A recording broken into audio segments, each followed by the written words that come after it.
Berikut saya akan menjelaskan cara pengisian modul perencanaan di aplikasi rencana keuangan Coffee Shop ya. Ini juga bagian dari aplikasi proposal usaha. Jadi di aplikasi perencanaan ini teman-teman bisa mengisikan asumsi-asumsi dan juga nilai dari investasi maupun biaya operasional untuk pembuatan coffee shop. Teman-teman bisa mulai dari pengisian investasi aset terlebih dahulu. Di bagian ini, teman-teman bisa mengisikan data-data aset yang dibeli sesuai dengan rencana coffee shop-nya akan yang modelnya bagaimana. Nah, tiap coffee shop beda-beda modelnya, juga beda-beda alat-alat yang dibutuhkan. Jadi mau tempatnya apakah itu di pasar, di ruko terpisah, atau di mall, atau bangunan tersendiri, pasti akan beda-beda nilai aset yang dibeli. Ini hanya salah satu contoh, teman-teman nanti bisa edit sendiri, bisa diganti, di mana ada pembelian mesin espresso, coffee grinder, dan lain-lain.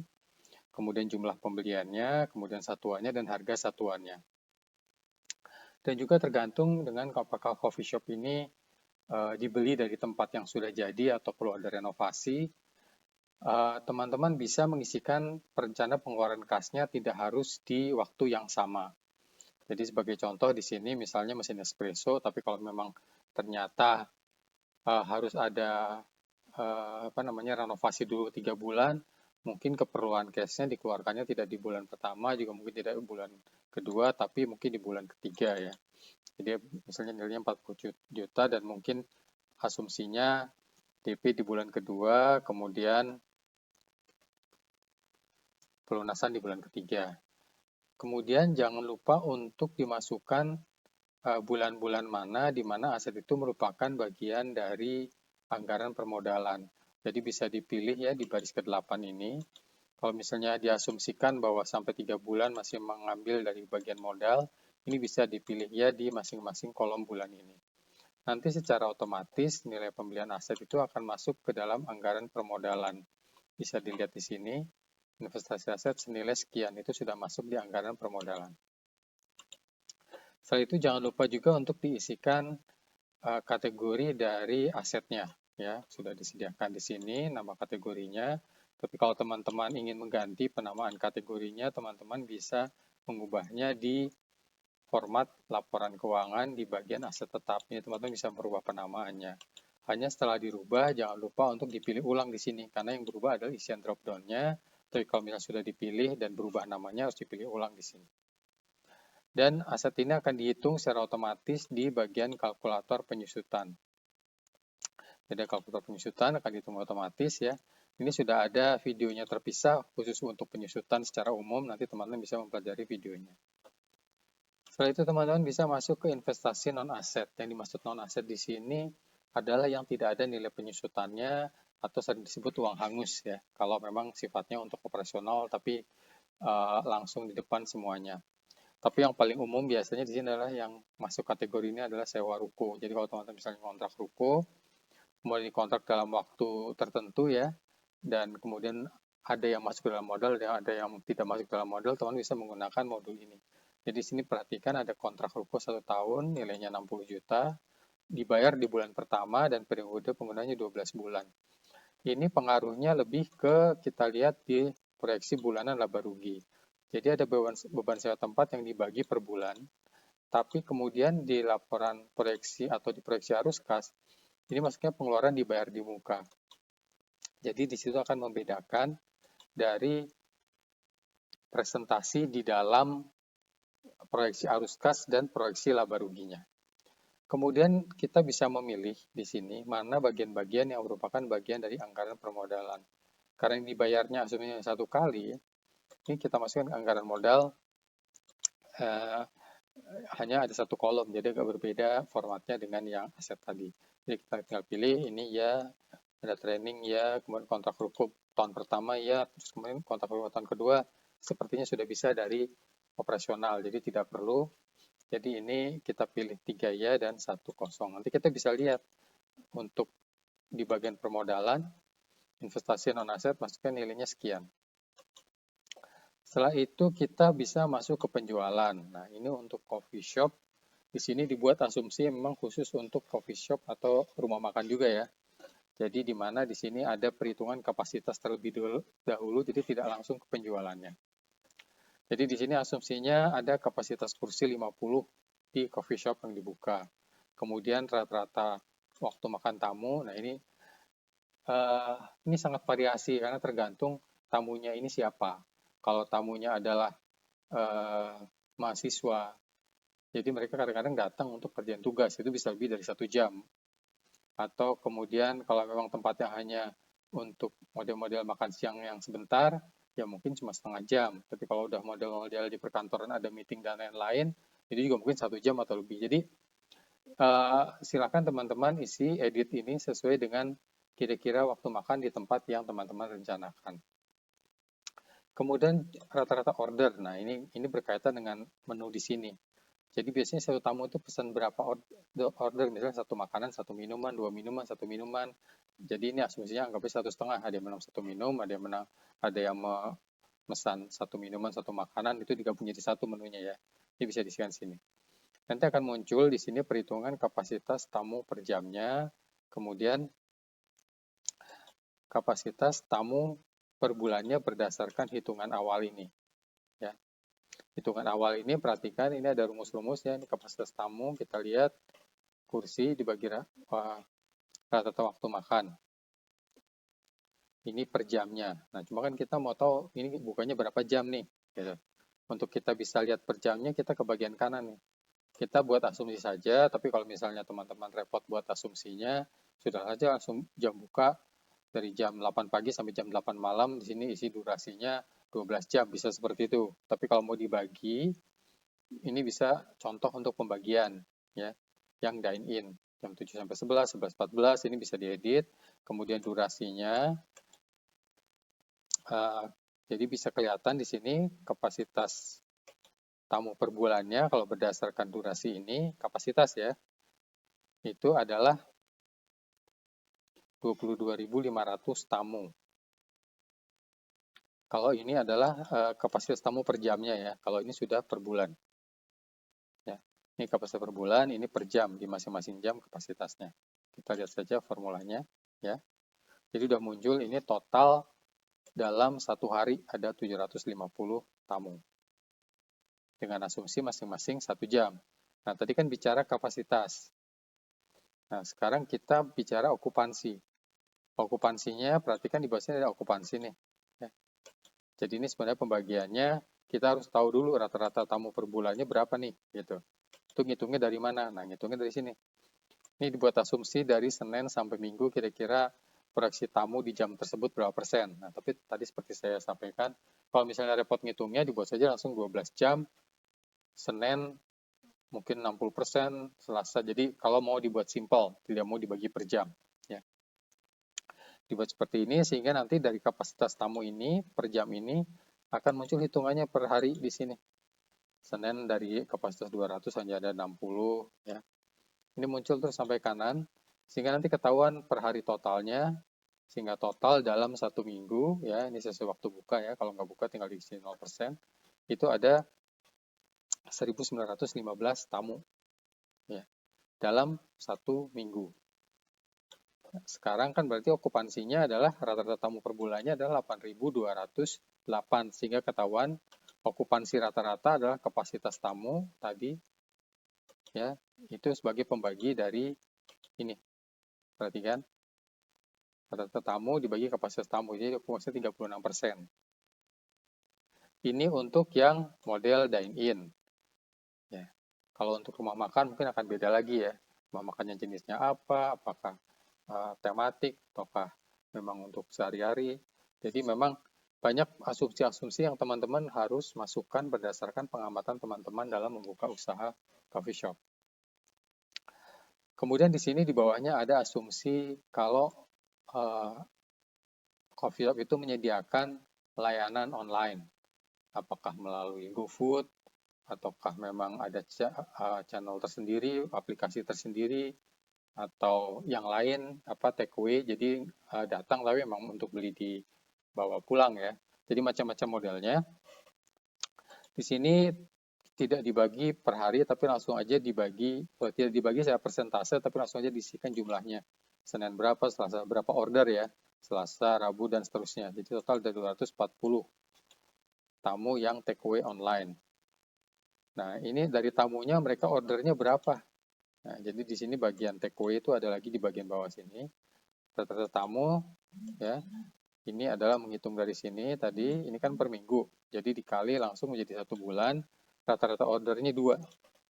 Sehingga nanti akan ketahuan, berarti kurang lebih akan sekitar 2000 order untuk tamu take away. Perhatikan di sini, itu angka masuk di sini. Ya. Oke, jadi ini untuk asumsi kapasitas dan tamu. Kita sekarang akan masuk ke bagian perhitungan masing-masing item. Untuk menu ini ada modul tambahan yang link ke asumsi penjualan. Jadi ini untuk mempermudah teman-teman. Tapi kalau memang teman-teman tidak ingin menggunakan aplikasi bantuan tersebut, yaitu kalkulator harga, teman-teman bisa mengisikan langsung HPP-nya di sini. Ya, tinggal ketik ulang di sini. Jadi teman-teman tidak perlu menggunakan modul kalkulator harga di sini. Ya, ini kalkulator harga ini dasarnya adalah, jadi kita balik ke penjualan. Teman-teman bisa mengisikan nama menunya di sini. Ya, kalau unit ini opsional. Kemudian bisa mengisikan target penjualannya. Untuk target penjualannya sendiri itu diambil dari, perhatikan di sini jumlah yang di sini dine-in dengan jumlah order take away. Bedanya adalah jumlah order yang take away ini tinggal dimasukkan secara manual. Ya. Jadi tadi masukkan dulu namanya di sini, unitnya, kemudian harganya. Nah, harga ini kan dia akan mengambil harga jual ini akan mengambil dari perhitungan di kalkulator harga ini. Ya. Jadi di sini ada video terpisahnya. Pada prinsipnya teman-teman mengisikan bahan bakunya, kemudian nanti akan muncul proyeksi harga jual per unit dan harga jual sesuai jumlah di modul ini. Ya, untuk namanya sendiri mengikuti nama di asumsi penjualan. Di sini teman-teman juga bisa memilih untuk profitnya apakah berdasarkan jadi target profitnya itu berdasarkan target profit langsung atau markup. Perbedaannya adalah di sini kalau profit dia mengambil dasar dari harga jual. Jadi tadi misalnya harga jualnya adalah 5.000, ini diambil profitnya 60% perhitungannya. Tapi dasarnya tetap dari perhitungan bahan baku. Hanya cara perhitungannya berbeda. Kemudian kalau markup itu diambil dari harga jualnya. Jadi dari harga jual 860 mau di markup 500%, jadinya berapa. Jadi itu perbedaan markup dan profit ya. Oke. Saya kembali ke penjualan. Di sini teman-teman bisa setelah tadi harga jualnya muncul, kalau HPP ini berdasarkan total ya, total di kalkulator harga tadi, harga jual berdasarkan tadi apakah profit markup. Kemudian teman-teman bisa menentukan harga finalnya yang ditawarkan. Apakah mau mengikuti harga yang disesuaikan tadi atau mau menambahkan lagi harga di sini. Atau mau mengurangi lagi. Nah, ini teman bisa mengisikan di sini tapi udah punya referensi, ini berdasarkan hitungan kalkulator, inilah harganya gitu kan, inilah HPP-nya. Setelah itu teman-teman bisa mengisikan HPP add, ini maksudnya HPP tambahan yang tidak masuk ke dalam perhitungan kalkulator harga tadi. Jadi misalnya ada perhitungan tambahan, mungkin teman-teman lebih paham, yang memang kayak ini perlu dimasukin nih ke sini gitu. Karena bagian dari ini, tapi dia harus di luar HPP ya. Tapi di sini saya isikan 0 karena memang saya belum melihat ada tambahan, tapi kalau ada tambahan teman bisa mengisikan di sini. Kemudian tadi untuk mengetahui jumlahnya, untuk yang dine ini kita hitung persentasenya dari tamunya. Jadi kalau kita lihat ya, rata-rata tamu per bulan 8.200 berdasarkan tadi okupansinya, ya bukan berdasarkan kapasitasnya. Berdasarkan okupansinya, inilah tamu yang datang, dihitung 5%. Ini 15%, 10%, dan seterusnya. Jadi ini menu-menu yang dipesan. Sehingga dari sini nanti akan ketahuan jumlahnya. Ya.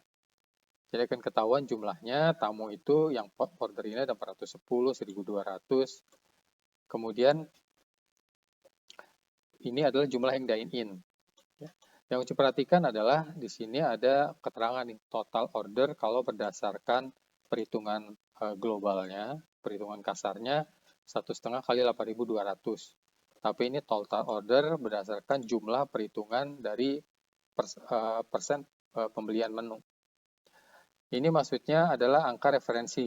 Balik lagi angka referensi. Jadi pada saat menghitung, kan kita nggak bisa nih 100%, kemudian nilai angkanya jauh lebih gede daripada okupansinya ini. Jadi ini untuk referensi, setelah kita jumlah ada 5%, 10%, 15%, 30%. Nanti jumlah ini akan dijumlahkan di sini dan teman bisa melihat angkanya paling tidak harus mendekati ini lebih atau kurang ya. Untuk membuat bahwa okupansinya tetap di 36%. Demikian juga untuk yang online ya, ini sama sudah ada angka perhitungannya. Jadi nanti ini juga menjumlahkan ya dari order di sini, hanya bedanya tadi kan order di sini diisinya manual. Jadi setelah diisi manual bisa dilihat apakah jumlahnya mendekati dari angka perhitungan kasar sebelumnya. Ya. Kemudian di sini ada HPP add, ini maksudnya sama, HPP tambahan di luar untuk yang order online, misalnya untuk biaya platform, bayar promosi dan lain-lain yang memang tidak masuk di perhitungan resep tadi ya. Jadi tidak masuk di perhitungan HPP awal. Ini kan HPP untuk menu. Nah, begitu bagi penjualnya tidak ini ada takeaway, mungkin ada biaya tambahan yang berbeda yang harus dimasukkan. Sehingga dari sini nanti muncul jumlahnya. Nah, jumlah ini yang nanti akan dijumlahkan juga di kalkulator harga untuk menghitung total HPP-nya. Jadi jumlah ini adalah berdasarkan tadi jumlah dine-in dan jumlah takeaway. Jadi di sini sudah muncul, kita tinggal tambah lagi menunya sampai 40. Kalau lebih dari 40 menu, teman-teman coba menggabungkan saja terlebih dahulu menu-menu yang umumnya atau diambil menu-menu yang umumnya saja. Karena apa? Karena ini sangat tergantung kepada kalkulator harga ini hanya ada 40. Ya, hanya ada 40. Secara teknis bisa ditambahkan. Cuma kalau untuk pembuatan bisnis plan atau rencana keuangan saya kira tidak perlu sampai ada 100 menu disajikan di sini.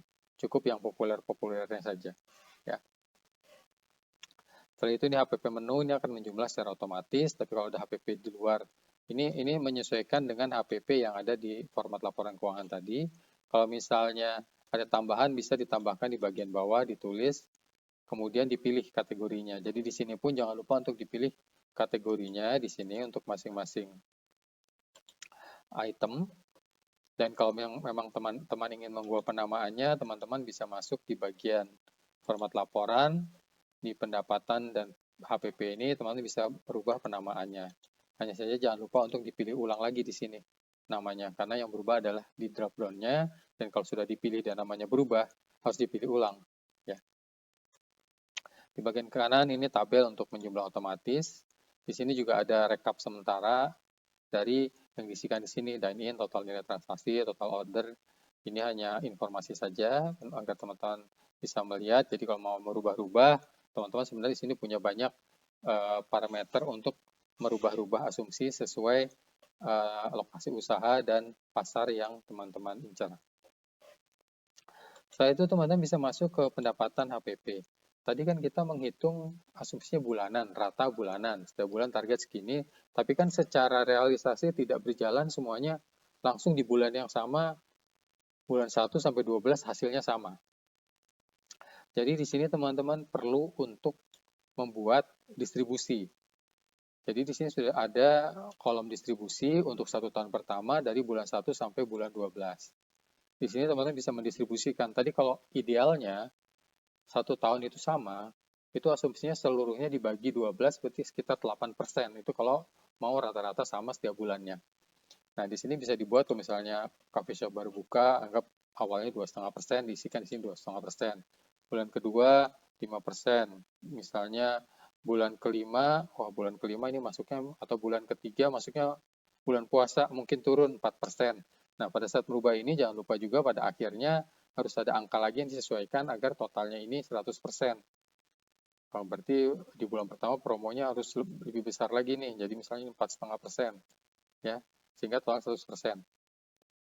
Nanti angka-angka di bawahnya akan sudah dihitung secara otomatis. Jadi hanya merubah persentase di tahun pertama. Kemudian untuk tahun kedua dan berikutnya, teman-teman tinggal mengisi pertumbuhannya. Jadi di sini diasumsikan bulan ke-13 tumbuh 10% terhadap bulan 12. Ya, bukan terhadap total tahun, tapi terhadap bulan 12. Demikian juga bulan 14, 1% terhadap bulan 13.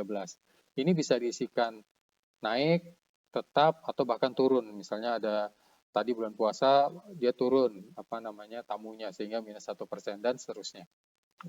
Jadi kalau kita sudah mengisikan itu, ya jangan lupa juga di sini dipilih ulang untuk pendapatan dan menunya kalau memang ada perubahan terhadap nama di format laporannya. Jadi setelah ini pada dasarnya, ada yang ketinggalan tadi pendapatan HPP. Jadi gini, di HPP ini apakah ada yang mengambil dari anggaran modal? Kalau misalnya ada, misalnya bulan pertama karena dianggap baru buka, seluruh bahan bakunya itu ngambil dari anggaran modal. Bisa dipilih ya di sini di baris ke-7. Maka HPP yang muncul di sini, ini kan HPP menu, beli jadi dan lain-lain, itu akan muncul di permodalan di bagian biaya variabel. Ya, akan muncul di sini. Jadi kalau kita sudah mengisi itu di HPP, kita bisa masuk ke biaya tetap atau operasional. Jadi pada dasarnya biaya tetap operasional adalah biaya yang rutin jalan bulanan. Di sini sama seperti sebelumnya, modul yang sebelumnya, kita isikan nama, satuan jumlah, kemudian proyeksi biaya per bulan, sehingga total biaya jika lebih dari satu akan berbeda. Nah, saja yang membedakan adalah di sini kita tidak harus mengisi nilai yang fix sama setiap bulan. Asumsi misalnya ada renovasi dan lain-lain, sehingga dia tidak semua muncul di bulan pertama. Kemudian tadi barista ternyata cuma ada satu di bulan kedua, kita bisa isi 3,5 dulu di sini. Kemudian baru bulan ketiga 7 juta dan seterusnya. Supervisor anggap sudah ada di bulan kedua, tapi apakah ada penambahan dan lain, misalnya kasir juga sama baru ada di bulan ketiga. Dan ternyata dari proyeksi awal ini Tuhannya 2,5 berarti yang satu. Jadi secara angka ini bisa dirubah-rubah dan tidak harus sama karena ini adalah gambaran globalnya, ini adalah rencana pengeluaran kasnya bulan per bulan. Dan sama seperti yang sebelumnya, kalau masuk dalam anggaran modal operasional, kita bisa hitung di sini yang masuk kira-kira kita 3 bulan ditanggung di modal. Ya. Jadi tinggal pilih ya di sini, maka seluruh nilai di bawah kolom ini akan masuk ke permodalan di bagian biaya tetap ini. Ya. Itu untuk pengisian yang biaya tetap dan operasional. Setelah kita mengisikan tadi asumsi-asumsinya, maka kita bisa masuk ke bagian permodalan. Jadi di sini tadi asumsi yang diisikan sudah masuk semuanya ke item-item ini, sehingga di sini ada total modal 343. Aplikasi ini, jadi atau modul ini sebenarnya teman-teman bisa melihatnya dua arah. Dua arah itu adalah teman-teman bisa punya modal dulu, baru dari modal nanti teman-teman breakdown ke asumsinya, kemudian akhirnya dilihat apakah breakdown itu sesuai dengan asumsi yang dimiliki atau tidak. Atau bisa juga teman-teman membuat asumsi-asumsinya dulu, sehingga dari sini akan ketahuan modal yang dibutuhkan itu berapa, baru dicari modalnya. Jadi bisa dua arah, dalam artian teman-teman bisa mengisikan ini dulu, baru ke asumsi, atau dicari dulu total modalnya berapa, baru diusahakan modalnya. Dan tadi setelah dari modalnya teman-teman bisa balik lagi, bisa ada yang dirubah, ditambahkan, dikurangi, dan lain-lain untuk bisa dicari optimalisasi dalam perencanaannya. Dan teman-teman bisa yakin bahwa yang direncanakan itu nanti realitasnya akan sesuai. Jadi dengan aplikasi ini ya teman-teman bisa ngoprek jadinya. Kayaknya yang ini terlalu optimis, ini terlalu pesimis, dan lain-lain. Untuk pengisian modalnya, teman-teman bisa mengisikan namanya di sini, kemudian kategorinya, sahamnya, kemudian jumlahnya. Kemudian kapan uang itu akan diterima. Ini berpengaruh terhadap proyeksi arus kasnya. Kemudian ada modal pinjaman, teman-teman bisa isikan di sini, nama banknya, bunganya, tenornya, jumlahnya. Ini nama bank asumsi awal aja.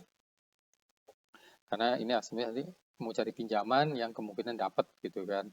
Kalau misalnya KTA ya udah mungkin lain lagi ya, banknya apa gitu. Kemudian diterimanya bulan berapa. Sehingga dari sini sudah muncul total kebutuhan 400 juta. Modal yang dikumpulkan ada 400 juta dan kebutuhan 340, berarti ada dana cadangan 50 jutaan. Dari sini tadi seperti yang saya sampaikan, teman bisa ngoprek lagi, bisa balik lagi. Kalau modalnya dikecilin bagaimana, modalnya lebih gede lagi gimana, atau uh, artinya ini tidak fix karena dengan ini Excel sudah ada formula otomatisnya sendiri, semua sudah dihitung secara otomatis, jadi teman-teman hanya tinggal mengisi asumsi dan rencana-rencananya. Ya. Kemudian di sini ada modul tambahan analisa kelayakan usaha. Yang dimaksud analisa kelayakan usaha ini adalah modul untuk menghitung asumsi-asumsi dari tadi yang teman-teman masukkan semua. Dihitung kelayakan usahanya berdasarkan parameter usaha yang umum. Ada IRR, NPV, tapi mungkin yang paling mudah dilihat adalah payback period. Jadi di sini ada kriterianya, sudah ada defaultnya, tapi kalau teman-teman ingin merubah, ini disilahkan dirubah. Ya misalnya tadi payback period, saya pengen balik 12 bulan, tinggal ganti sini 12 bulan, nanti semuanya akan berubah secara warna ya. Jadi pertanyaan ini di depan ini ada warna hijau. Maksudnya warna hijau di sini adalah seluruh asumsi tadi yang teman-teman isikan itu pada dasarnya sesuai dengan kriteria yang teman-teman mau. Jadi secara usahanya ini layak untuk dijalankan ya. Tapi itu subjektif. Jadi bukan sifatnya objektif, pasti untung enggak. Jadi ini lebih untuk melihat secara kriteria masuk.